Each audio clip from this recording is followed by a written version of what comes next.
Realme এর ফোনগুলো বর্তমান সময়ে বাংলাদেশের মার্কেটে খুব ভালো জনপ্রিয়তা পাচ্ছে। তারই ধারাবাহিকতায় রিয়ালমি আন্ডার 10K বাজেটে নতুন একটি ফোন লঞ্চ করে দিল, যেটি রিয়ালমি C20A এবং এই ফোনটির প্রাইস ৯,০০০ টাকা। তো ৯,০০০ টাকা বাজেটে ফোনটি কেমন হলো আজ আমরা জানবো বিস্তারিত।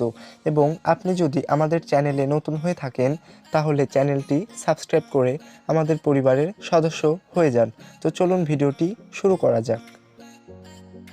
আমাদের আজকের ফোনটি প্রোভাইড করেছে রিয়ালমি ব্র্যান্ড শপ পাবনা।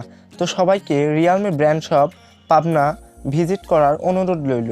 তো চলুন প্রথমেই আনবক্সিংটি দেখে নেওয়া যাক।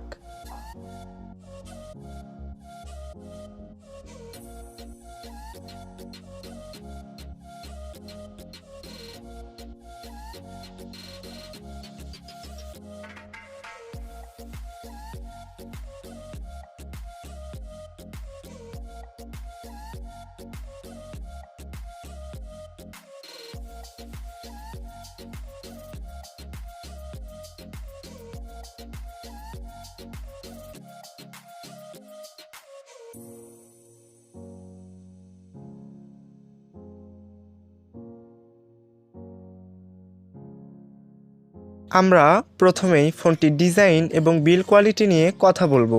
ফোনটি পুরোপুরি প্লাস্টিক বিল্ড এবং দেখতেও খুব সুন্দর। ফোনের ব্যাকপার্টটি ম্যাট ফিনিশড, এ কারণে ফোনের ওপর দাগ একদম পড়ে না বললেই চলে। ফোনটি হাতে নিয়ে বেশ ভালো গ্রিপ পাওয়া যায়। ফোনটি একদম ক্লিন লুকের একটি ফোন এবং এর ওজন 190 গ্রাম এবং এর ডিজাইন ও বিল্ড কোয়ালিটি রিয়ালমি C11 একদমই কাছাকাছি ছিল। এবার কথা বলবো ফোনটির ডিসপ্লে নিয়ে। এই ফোনটিতে ডিসপ্লে হিসাবে ব্যবহার করা হয়েছে 6.5 ইঞ্চের একটি IPS প্যানেল, যেটি একটি HD+ প্যানেল, যার রেজুলেশন 720x1600 পিক্সেল এবং এর পিপিআই ডেন্সিটি 270। এই ফোনের ডিসপ্লে প্যানেলটিও রিয়ালমি C11 সেম প্যানেল। ডিসপ্লের কালার ও ভিউ অ্যাঙ্গেল ছিল ঠিকঠাক, তেমন কোনো ইস্যু ফেস করিনি, তবে টাচ রেসপন্স একটু স্লো মনে হয়েছে আমার কাছে। তা বাদে তেমন কোনো সমস্যা পড়েনি আমার চোখে এবং ইনডোরে এর ব্রাইটনেস ছিল ঠিকঠাক, তবে আউটডোরে এই ফোনটি ব্যবহার করতে একটু কষ্ট হবে আপনার। তবে এক কথায় বললে বলা যায় যে ৯,০০০ টাকা বাজেটে এর ডিসপ্লে প্যানেল ভালোই ছিল। ফোনটিতে ক্যামেরা হিসাবে ব্যবহার করা হয়েছে ব্যাক সাইডে 8 মেগাপিক্সেলের একটি সিঙ্গেল ক্যামেরা, যার অ্যাপারচার 2.0 এবং এর ফ্রন্টে রয়েছে 5 মেগাপিক্সেলের একটি সেলফি ক্যামেরা, যার অ্যাপারচার 2.2। ফোনটির ক্যামেরার কোয়ালিটি ছিল মোটামুটি। ডে লাইটে ভালোই ছবি তোলে এই ক্যামেরা, তবে কালার কিছুটা বুস্ট করে ফেলে বলে মনে হয়। এই ক্যামেরায় এবং বাজেটে এর চেয়ে আরও অনেক ভালো ক্যামেরা ফোন রয়েছে, এমনকি রিয়ালমি C11 ক্যামেরা কোয়ালিটিও এর থেকে ভালো। তাই ক্যামেরার দিক থেকে বলতে গেলে C11কে এগিয়ে রাখবো আমি, এবং রিয়ালমি ইচ্ছা করলে আরও ভালো ক্যামেরা এই ফোনে দিতেই পারতো।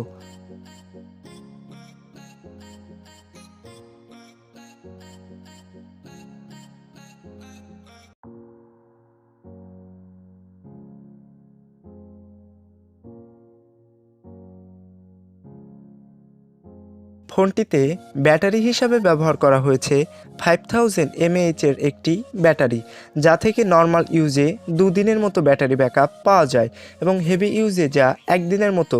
ফোনটিকে ফুল চার্জ দিতে সময় লাগে 3 ঘন্টা, যা একটি বিরক্তিকর, তবে বাজেট বিবেচনা করলে সেটা মেনে নেওয়াই যায়। এ ফোনে থাকছে না কোনো ফিঙ্গারপ্রিন্ট সেন্সর। এদিক থেকে দেশীয় ব্র্যান্ডের কাছে এ ফোনটি অনেক পিছিয়ে আছে, তবে এতে রয়েছে সফটওয়্যার বেস ফেস আনলক, যা নিয়ে বেশি কিছু বলার নেই এবং এর কল এবং স্পিকার কোয়ালিটিও ছিল ভালোই। ফোনটিতে ব্যবহার করা হয়েছে 2GB র্যাম এবং 32GB রোম। ফোনটিতে প্রসেসর হিসাবে থাকছে MediaTek Helio G35 octa-core processor, যেটি নিয়ে নতুন করে বলার কিছুই নেই।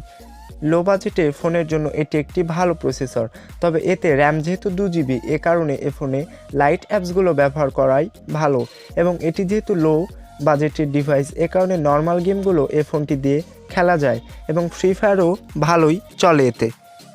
এবার বলি C11 নাকি C20A। কেনা ভালো হবে। এদিক থেকে বলতে গেলে বলা যায় ক্যামেরা বাদে দুটো ফোনে প্রায় সব কিছুই সেম এবং ক্যামেরার দিক থেকে আমি C11কে এগিয়ে রাখবো। তবে আমার জানা মতে এখন C11 স্টক হয়তো আর নেই। তো কেনা না কেনার ডিসিশন আপনার উপরেই রাখলাম।